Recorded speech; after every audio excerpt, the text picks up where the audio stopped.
Toon Lake. The place where one of our greatest adventures all started.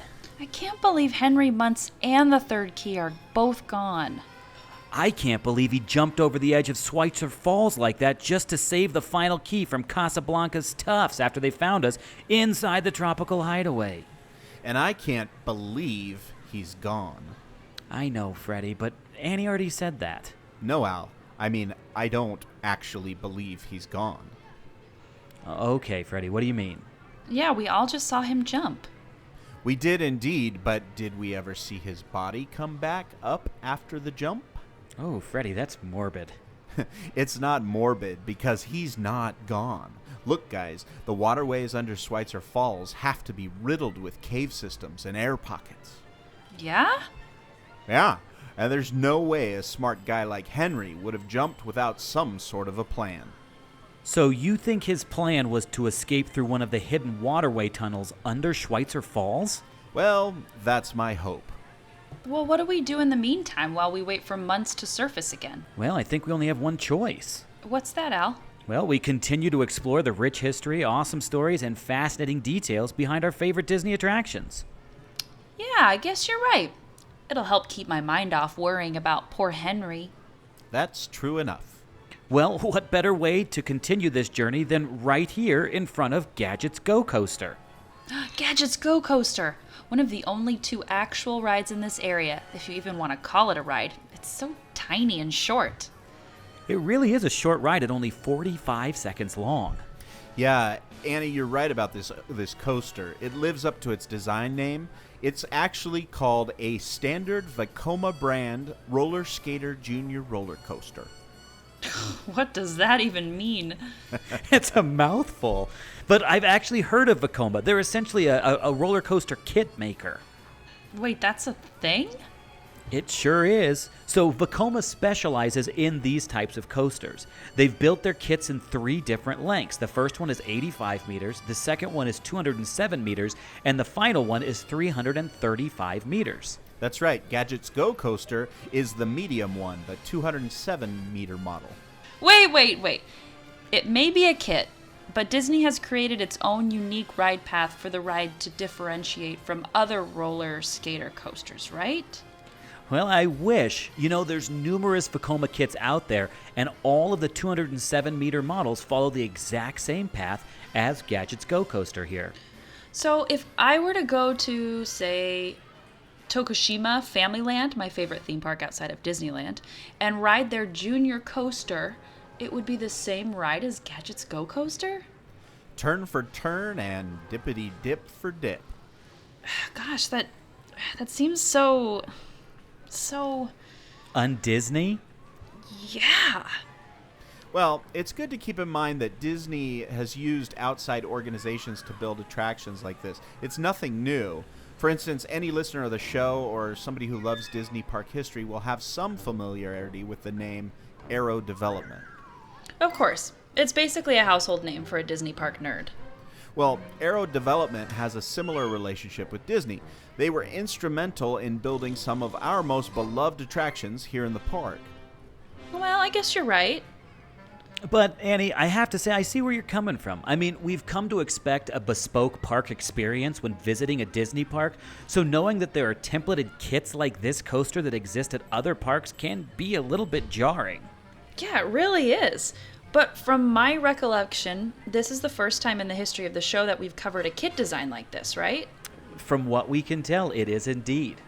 It seems like it's really out of the ordinary for Disney to do something like this then. You know, it absolutely is, but I think this attraction is a living piece of insight into a very interesting time in Disney history, and that is the reign of Michael Eisner. You know, one of the big things that we see with Michael Eisner is his move from movies into parks when he became the president and CEO of the Walt Disney Company. He believed in this high-concept, low-budget thinking. Now, in movies, this worked out really, really good. Essentially, what he said is he wanted some large, blockbuster-type movie, but done on a low, no, or independent film budget. And for many, many years, this is essentially what Disney's empire was built on at that time, was these high-concept, low-budget films. But Eisner tends to bring that into the parks as well when it comes to his designs, when it comes to his implementation.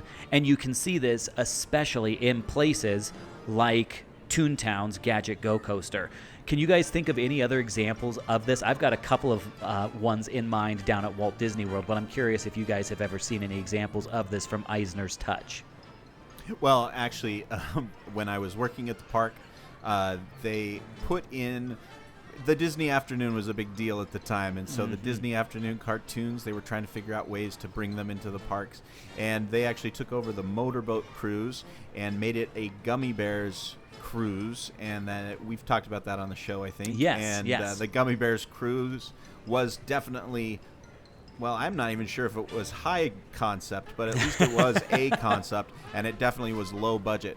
They put a bunch of colored flats around the motorboat cruise, and you could drive in and around Gummy Glen with your favorite friends from TV's The Gummy Bears. I think that's a perfect example. One of the big ones that I see is, Freddie, I know you've been to Walt Disney World. Annie, have you been to Disney World? I have not. It's so sad. Okay. Well, in Animal Kingdom, there is a corner of the park over by the dinosaur ride where it just, I don't know how to explain this area that houses the primeval whirl and everything around there. But Freddie, do you know what I'm talking about? Oh, I sure do. I want to hear your side first, and I think I'm going to surprise you. Well, my opinion is, well, I'll say Animal Kingdom, I believe, is a half-day park.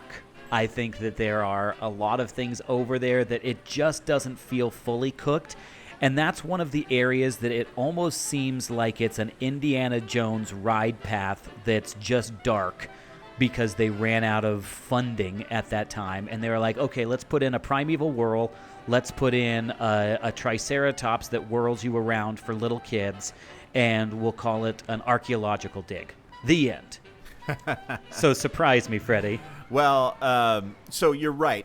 I mean, to your point, the rides in Dino Land, specifically the area of Dino Land that is, oh, I wish the names of the curators of that part of the park was on the tip of my tongue. But that particular area of the park is filled with kit rides. There's a kit coaster, but it's got a little spinny thing on it. There's the spin around flying triceratops twirl, something like that. Yeah, and yeah. those really are just kit rides that you can get from a dealer, and then they theme them to be all their own. Here's the thing. This is such a sidebar from Toon Town, but here's the thing about that land is they have overlaid story in such a way. They've done it so well that people think that part of the park is cheesy. And the truth is, that was what was intended. We could go into that another time, but it is a fascinating story. I encourage anybody who goes to Walt Disney World to not overlook the details that make up the three areas of Dino Land itself, that just being one small area of it where all the cheesy rides are. Well, and I guess that's the thing that, to me, if we're still on that subject, it feels it's juxtaposed against a very serious and adventurous background. Right. And then you get that land. And so I think that everybody who goes through there who feels that way, I want to hear more of your thoughts later on, Freddie. I think they're justified. I think when you look at it, if you look at it as a whole, that part of the park is kind of silly. But, when you look into it, I encourage everybody to get online, figure out what the three areas of Dino Land are, and I think you'll actually become a fan. I'll reserve judgment simply because Jurassic Park is my favorite film of all time, and I was always hoping that area would be somewhat Jurassic Parky. But again, we digress. But I do think that that's actually a great point, though, because you see that was, I'm trying to think. 98 is when Animal Kingdom opened up, right? I think 99. I could be wrong. Okay. And then, so California Adventure was just right after that. Was it 2000? 2001. 2001, yeah.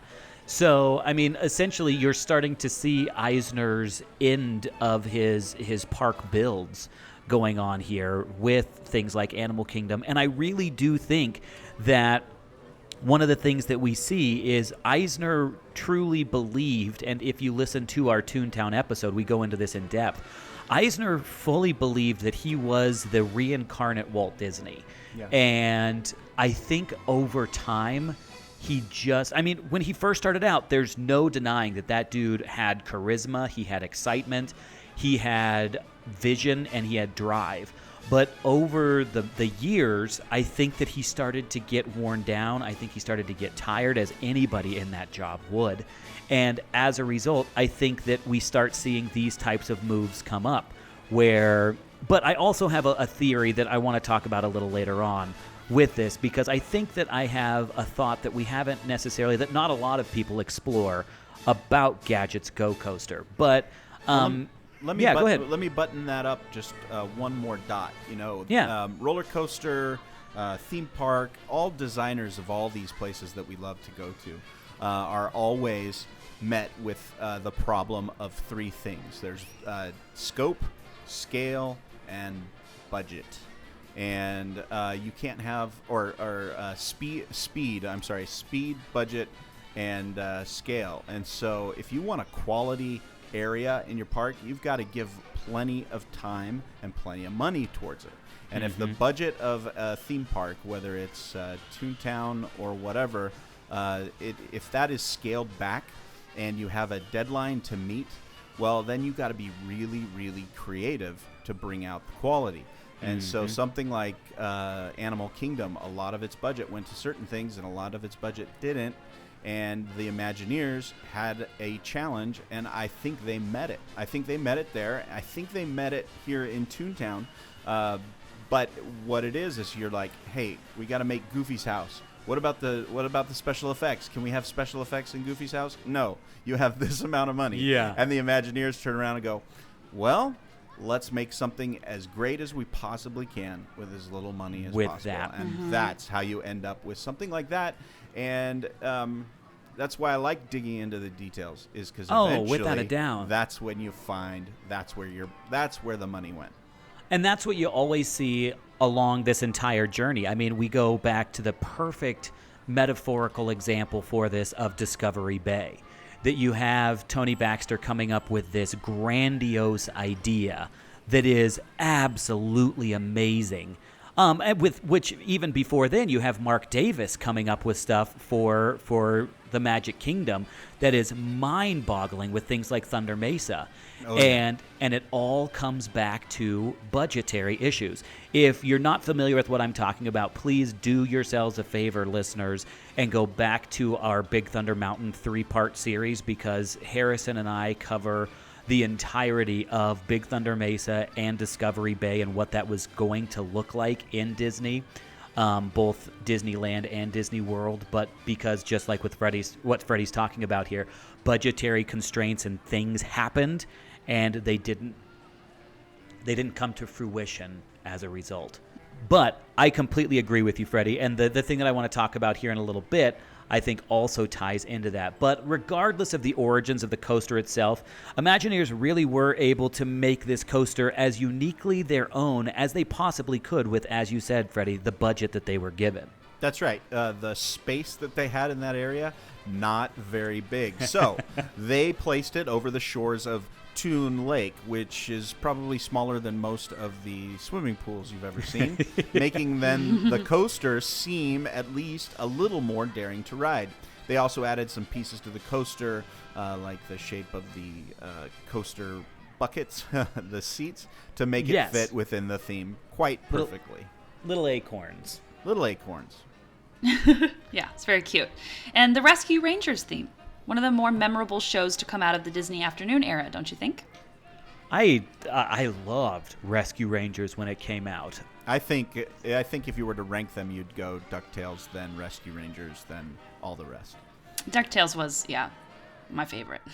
Because there are ones that stand out, and I will say that of the Disney afternoon, now that everybody has Disney Plus, it's great to be able to go back and watch those. But one of the best ones that actually holds up, in my opinion, is also Tailspin. Tailspin is an unsung hero of the Disney afternoon, in my opinion. Yeah, and for us Adventurelanders, Tailspin is supposed to be right up our alley. Oh yes. Ha, ha, ha. Tailspin! Sorry, that is what I grew up with when I was a kid. I remember that name, but I can't remember the show. Baloo and King Louie were in it. Yeah, okay. Baloo flew a plane. King Louie Yes. owned like a tiki bar type thing. Do you know anything about how long these shows were on air? And was this also the time when Disney Channel was something you had to subscribe to that would just come on for like a month of free? Or was this wasn't on Disney Channel? No. So this was on just regular television. Yeah, that's right. Because I remember watching these, but I was young and I don't have Disney Plus still, you guys. I'm terrible. So I haven't. That's okay. Let her be pure. She's got stuff to do. Freddy let you off the hook, Andrea, but not this guy. Not this guy. But no, they weren't on Disney Channel. I do think that they were a big push to try to get people to sign up for the Disney Channel, simply because it was always pushing towards that monetization way. But we'll actually go into... I want to talk a little bit later on about the time, the length that these shows were on, because, I mean, it's amazing that, in my opinion, that they would theme something like this to a show that's been largely forgotten by our younger audiences. And I would say anybody under the age of probably 25 doesn't even know. But again, this has Eisner's business synergy strategy written all over it. Yeah, I mean, we all remember why our ride is called Splash Mountain. I actually don't know. Why is it? Well, believe it or not, Andrea, we actually cover this heavily in the Splash Mountain episode. But in a nutshell, Michael Eisner wanted the attraction to be used as a promotional tool for the Tom Hanks, Daryl Hannah film Splash. Just the thought of an audio animatronic Tom Hanks and Daryl Hannah makes me both elated and giddy and quite terrified. I've been on the Great Movie Ride, and those don't exactly look like the stars. It looks like a wax museum where they've turned up the heat. That's what all of those lower animatronics look like. I totally agree, Freddy. But I'm also really glad that the Imagineers stood their ground with this. But you see that compromise came through by still naming the attraction Splash Mountain. And now you know, Annie. Gosh, you're right. This synergy is seen throughout the park. And Gadget's Go Coaster was no exception. Like you said, Annie, the attraction was based on the TV show Chippendale's Rescue Rangers, which featured Chip and Dale as the leaders of a mystery-solving, crime-fighting, caper-foiling group of rodents. With Gadget Hackwrench playing the role of the genius inventor mouse, hence the invention of this little coaster. And if I recall, she was voiced by voice actress extraordinaire Tress MacNeille. Wait, why does that name sound familiar? Because she's one of the voices of your childhood, Al. She started out as a member of the famous Groundlings, the improv troupe school, but then moved on to voice characters such as Babs Bunny in Tiny Toon Adventures, Dot Warner from Animaniacs. She was the female vocalist in Weird Al's song Ricky, and she was the voice of Katrina Shanks on Adventures and Odyssey. I knew her name sounded familiar as well as her voice. But wait, why was it? Hold on. She was a regular on The Simpsons, wasn't she? Yeah, she sure was. But we all know her mostly from her current role as the voice of Donald's best gal and Minnie's happy helper partner, Daisy Duck. MacNeille really is a voice acting master, and her character of Gadget in the show that ran from 89 to 90 really was one of the big reasons for the show's success. Wait, are you saying this attraction is based on a show that only lasted a little over a year? That's what I understand, but it was huge in syndication. It aired for years in reruns after the age of new episodes were being released. But Annie, you bring up a great point. The shortness of the show, coupled with the fact that it was already in reruns during the opening of Toon Town, in my opinion, justifies the introduction of a kit coaster into the park. Okay, I don't quite follow. Yeah, I'm with Annie on this one, pal. Okay, so what I'm getting at is the fact that Eisner was no dummy. The guy had to know this kind of IP wouldn't last forever. It had a short shelf life. So why would he spend a huge amount of money on an attraction to promote a show that was already pretty much over? I personally believe that Gadget's Go Coaster was a placeholder, an attraction that could be replaced easily down the line when Toon Town proved to be a smash hit. But it never proved to be a smash hit. Hence the reason why Gadget's Go Coaster lives on to this day. Again, this is all my opinion, but to be fair, Imagineers did the best with what they were given with this little tiny coaster. They sure did. Look, they made sure to blow up all the details to make it seem like we as the rider had been shrunk down to mouse size. There's popsicle sticks and thread spools that tower over us as the riders, making us feel like we've gone through Wayne Zielinski's shrinking machine. Yeah, this little pint-sized kit coaster opened in January 24th of 1993, and it's remained a part of Toontown skyline ever since. Now, one of the things that I'm curious about, friends, is have you ridden Gadget's Go Coaster? I have, and I have a cool story to tell about it. Freddie, how about you? No, I'm kidding. Annie. You don't want to hear. No, Yeah. I really want to hear it. I can tell you real quickly. So I remember the first time I rode it, Toontown had opened up. It had been open for maybe less than a year. I'm not exactly sure, but I was around 8 years old. Oh, the perfect age. And it really was the perfect age. So Toontown was new, and the day that we were there filming, it so happened that I'm a twin. I have a twin sister. There was another set of twins that were there. My mind. And the other set of twins that were there were actually filming a show. Do you know what twins I'm talking about? Mary Kate and Ashley? Yes, the Olsen twins. Yes. Yes, so they were filming their little detective show, and they were doing a promo at Disneyland, and so we got in line to ride the Gadget Go Coaster, and they were ahead of us. We didn't realize it until we were like further in the line, because the line for that ride was pretty long. Yeah. And they were seated in the back when we got on to do like a special filmed version, and we got to ride on the same roller coaster as Mary Kate and Ashley during their promo for Disneyland. That's crazy. And as twins, you Yeah. guys probably had to love that.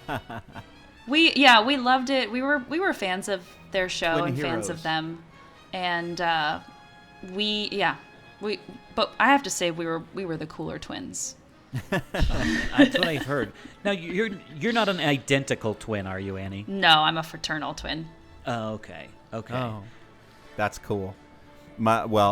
Just on that note, my mom and my uncle, they're twins as well, and people will always ask them, "Are you identical?" It's the stupidest question. It's like no. But sometimes there's conversations that parts of my life that come out that kind of knock people's socks off. So I used to work for Mary Kate and Ashley, but that is another story. Wait. Oh, No, whoa. Freddie, that's not Tell another them. story for another It time. is That's another another story for story. right now. No. It's just too small. It's too small. I worked for their lawyer in the mailroom of a law firm, and would always bring their mail to him. Oh my word! You were It's a small the world. carrier for Mary Kate and Ashley Olsen. Freddie, this is what I love. I love getting to know you guys. Everybody just learned that Annie's a twin. Yep. And everybody just learned that Freddie worked for twins. And believe it or not, I was actually a stunt double in the film Twins Oh, that's for fantastic. Danny DeVito. I was gonna say for Tom Cruise. You remind me For- of Tom Cruise, Al. Oh, well, I'll say thank you, maybe. In a cool Depending way, on- in a good way. Yeah. Okay. I like to think that I've got his wry wit and his looks in Tom Gun. You have his in mole. Top Gun. Tom Gunn. I have his mole. Does he have a mole? Doesn't he have a mole? I think you're thinking of Cindy Crawford. Or Abraham Lincoln. Or Enrique Iglesias? No, he doesn't have a mole anymore. You know what I love? Real quick, I just have to Uh-huh. throw it out there that 90% of our reviews that we get on Apple Podcasts say somewhere in there, please note before you start this show that these guys go on tangents all the time. And so, you know what? At least we're just living up to that. No, we're Annie, not. We're speaking about moles, which are the same as rodents. They're in the rodent Yes. family, and Yes. hence Chip and Dale. And hence, Annie? Gadget the mouse. Yes. You guys have just wrapped this up so perfectly. Man. Yes. Well, do you guys like Gadget's Go Coaster? What's your opinion on the ride itself? Well, when I was 8, it's nice that I had that experience when I was young to ride it. I thought it was so exciting because I hadn't ridden anything else at Disneyland yet. It was, I think maybe I was starting to ride Splash Mountain and things like that, but It was like your first thrill ride, though. yeah, because we didn't go to Disneyland a ton when I was really little. We started going more when I was 12 and up. So Okay. that was probably the first time I started riding more exciting rides. And it seemed short, but it was, it got you going. I agree, and that's what I think that this ride is for. I think that this is designed for those little thrill seekers. This is their first step into the world of roller coasters. Freddie, Yeah. I mean, coming from somebody that you were a little bit older when this opened, what I brought were my your kids thoughts? to it. Yeah, what are your thoughts on that as a dad? I'm a Disneyland completist. I have to go on the rides. Yeah. And that bottom turn is actually pretty high G-force, so it can be a lot of fun. But it is short, and you are going to wait in a long line with a lot of little kids, and it can get warm in that corner because of the way those cement walls are right next to you. And so it can get a little bit warm and annoying to get on. Plus, I'm a 6'3", and I have to crisscross my legs. There's only room for one of me in one of the cars, which is I'm glad that it's Gadget's Go Coaster that I'm almost outsized for. I have a friend whose son got really tall, like basketball tall, and one day he posted, "I can't go on Space Mountain anymore," as his favorite ride. Imagine that your entire life you're going on Space Mountain, then one day they go, "Sir, I'm sorry, you can't go on this anymore." And he was like 20 when that happened. So goodbye, Space Mountain. That's why I'm glad to be devastating. short. Yeah. I may look like Tom Cruise, but I also have his height at 5'6". I love being this height because I mean, and that's what we talked about earlier, just Freddie and I and Annie, is that this ride for even a guy who's short like me is kind of a tall order. And so, Freddie, with somebody of your stature, I'm surprised that your sheer height doesn't just pull the car over on the tracks just from that height on there. It's a little roller coaster. Well, I mean, it's a little coaster for a little tykes. Fire good monster. Ugh. I'm you just guys a feel- caveman. I don't understand your big words. Let me simplify. Tap, tap on rock. Thoughts? I mean, do you guys feel like this ride hits the mark for little kids? Do you think they love it? Oh, yeah. Yes. Freddie, did your kids love it? My kids did, but there's so much more in the park that's entertaining, and to go all the way back into that far corner is often sort of the last thing that me and my kids would do, and we ended up spending our time elsewhere in the park. Yeah. I think that if I were to say that I ever had something, not negative to say, but I don't ever want to say anything bad about any Disney attractions, but I'll say this, that I don't know if it hits Walt's mark of a ride that both parents and kids can thoroughly enjoy together. I think that, at least from my perspective, because I just rode it for the first time last year, and I enjoyed it, but it wasn't one of those where I wouldn't really be eager to re-ride it for quite a while. I mean, do you guys feel like that's kind of the same on your side as well? I think what you just said, I completely agree with. It does not hold up to the standard of being fun for parents and children at the same time. And but it is one of the only roller coasters for little kids. Mm-hmm. And there's something that's exciting about that. I could see it maybe being replaced with something that's a different theme, but I was always just enamored by the idea that I was a little kid and I could go on a roller coaster, and it was... You conquered the coaster. Yeah. Coaster conquerors.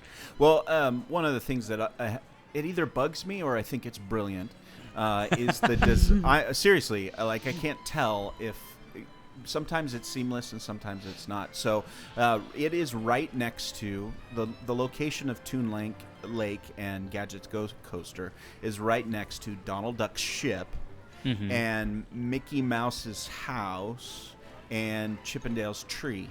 And if we are duck-sized, well, then this roller coaster with giant thimbles, then we're the smallest ducks you've ever seen. If we're scale mouse issue. Right, if we're mouse-sized, then Gadget's like giant thimbles and acorns makes me wonder what size is a real mouse. And then right next door is Mickey Mouse, and he's got a full-size house, a full-size refrigerator, and a barn in his backyard. And so you have this sort of scale problem. Now, that being said, as you walk from Donald's Lake, where a ship is moored, you go over to this area of the lake, which is supposed to be smaller. It's Gadget-sized.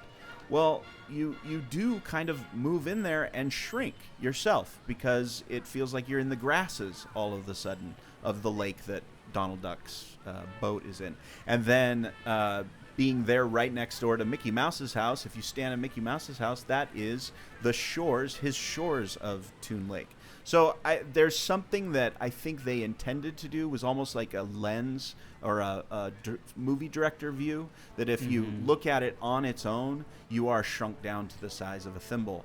But if you're pulled out and zoomed out, it's just the shores of a little lake. So I just find it's hard to catch all the details, but I think they tried, and in some ways they really succeeded. I think you're spot on there. I think you're absolutely spot on. I think that, again, like you said, we're talking space issue. But I also see a lot of the work that they did in Toon Town being more so perfected in Toy Story Land, or so it seems. I mean, I haven't been there personally, but I feel like a lot of, like you're talking about, these scale issues are starting to work themselves out, and I feel like Toon Town was almost a proving ground for some of that work. Now, do you guys see Gadget's Go Coaster sticking around? Does it have the staying power of, say, Snow White's Scary Adventures? I think it will be replaced at some point or rethemed. Yeah. I think at the very least a retheming is probably pretty darn close, would be my thoughts. Freddy, what do you think? Well, I think everything has a time limit on it, but there's some interesting limitations there, right? So they are going to put in the Mickey's Runaway Railway in Toon Town. We hope that those plans don't change. And as some listeners may be experiencing this at a different time, they may already have it installed in there. Oh, that is true. We'll have to write the episode and slip it in there when that happens. So Yes. Mickey Mouse's Runaway Railway is going to breathe new life, or will have already breathed new life into Toon Town. But that little corner where Gadget's Go Coaster is and Chippendale's Treehouse is really a cul-de-sac that's a little bit of trouble. Now, here's the thing. On the other side of the wall, the sort of muddy marsh that's on the other side of Gadget's Go Coaster, that's actually a cement wall that is the tunnel for the train. So you can't go anywhere that direction. It's not like if they tore it out, they could put in something bigger. They'd have to put in something smaller. Now, the backside of that, if you went over to the backside of Mickey's house, you could knock down that wall and go straight into Galaxy's Edge. I don't see a Toon Town to Galaxy's Edge transition. It seems seamless. Seems seamless. Not as well as Frontierland. So it's almost like it's protected by its own real estate.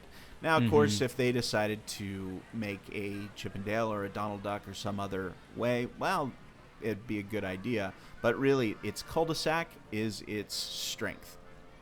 I think I have just, again, an armchair imagineering. I would love to see that devoted to Daisy Duck. I would love to see Daisy have a roller coaster back there, and it makes sense being nestled up right next to her best guy, Donald. And I think that would be fun. And again, we're looking at timeless there, because Daisy has stood the test of decades and decades of time. And so I think that a retheming like that could go on for a very long time, and you still have kids who are experiencing their first coaster without being like, wait, who's Gadget? And their parents probably don't even know who Gadget is at that point. Yeah, like we've already been talking, it was our time, but I've already forgotten a lot about the show because it was only on for a year. Well, and that's the crazy thing is, I mean, new episodes were created over about an 18-month period, but then they just kept reusing those and rerunning those shows for many different years, whether it was through the Disney afternoon or just on local television. And so kids really did still grow up with Rescue Rangers, with Tailspin, with Darkwing Duck, so on and so forth. But yeah, the show only lasted, and that was one of the things that surprised me the most about researching this, is that the show was only in production for 18 months, but it churned out a ton of episodes. Yeah. After exploring this attraction in more detail, it makes me see it in a whole new light. Yeah, I agree, Annie. But I think Gadget's Go Coaster is kind of historically important. It serves as a relic, almost a metaphor for what the company stood for back then during the reign of Michael Eisner. I couldn't agree with you more, Freddie. I mean, Gadget's Go Coaster may seem dated to some, but we as Disneyland fans need to see it as having some sort of value to remind us of a very specific era in the park's storied history. And with the changes that are happening in this part of the park, only time will truly tell if Gadget's Go Coaster will stick around or if it will go one of the ways we just talked about. Well, speaking of Gadget, she can also be seen, if you're looking, on a weather vane on that building right over there. Oh, the one by Chippendale's Treehouse? That's the one. And speaking of Chippendale's Treehouse, we need to talk about that one next. Oh, hold your horses, Freddie. Let's save that conversation for the next episode. Fair enough, Al. Folks, if you like this miniature episode about a miniature coaster, please consider throwing a miniature 5-star review our way on Apple Podcasts.